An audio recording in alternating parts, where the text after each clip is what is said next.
experience or training do you have that makes you qualified for this position? And it says here, i.e. school boards conference.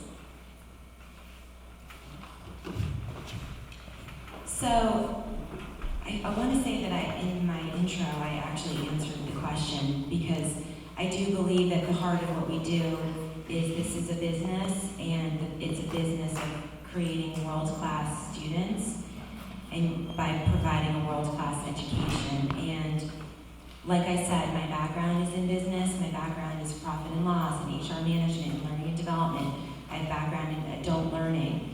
So I think that I bring a lot to the table in that way. I also bring the knowledge and the passion of our community. As like I mentioned, I am a Morristown High grad, and I benefited from the excellent education that we provided.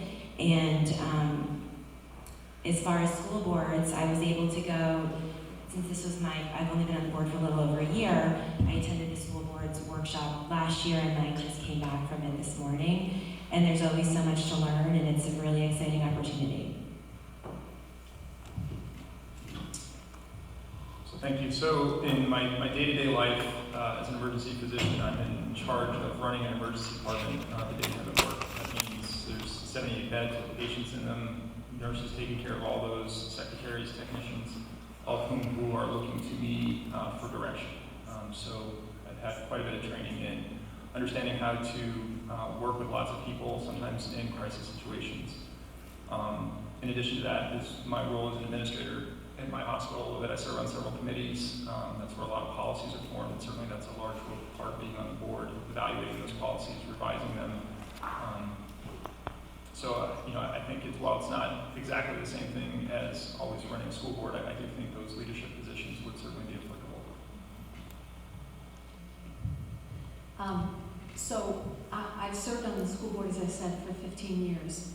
I've been the president for several of those terms. I've been vice president for several of those terms.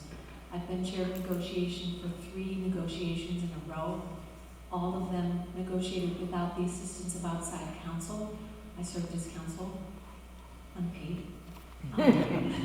We negotiated in an amicable and peaceful manner and reached a conclusion and a solution that worked for both sides. I've been chair of policy and involved in curriculum, and all of those things have led me to learn about leadership and learn about serving on the board of ed.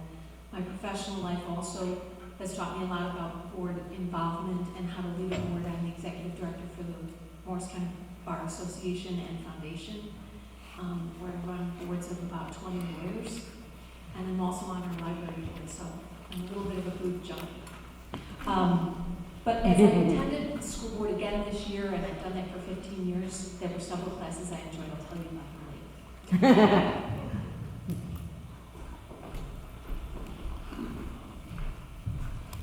So one of the reasons why I decided to run for the Board of Education is because I am an educator. And I found that most of the people on the board are not educators.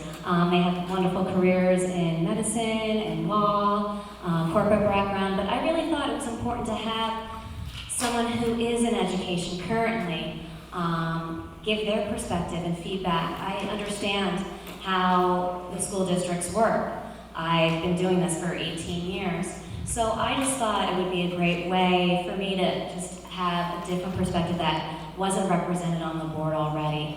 Ann Rhines is wonderful. She also has experience in education as a retired teacher in the district. But because I'm working currently in the district, I thought it would be a great opportunity for me to show what's happening currently, the trends in education that I thought would be important when making decisions on initiatives and goals and programs that are coming up in the school. I thought I could bounce my ideas off that. I guess I could say I've also been held assistant professorships at medical schools since the day I finished my training, and that is probably not as much use for me on the board. But what I do have to offer is 18 years on the school board. I've been vice president of the board. I've been the chairman of the finance committee. I've been chairman of HR. And I've also been on the negotiations committee, as ably led by the woman to my left, Nancy. I read vociferously. I never talk about that. But I read as much everything I can get my hands on about school boards. And when I have a question, I'm constantly seeking out the answers from our administrators. I'll just call them up and say, I need 15 minutes of your time. And as I said before, we have 5 new board members. They're great. They're going to be great. They are great. But there's a learning curve to being on a school board.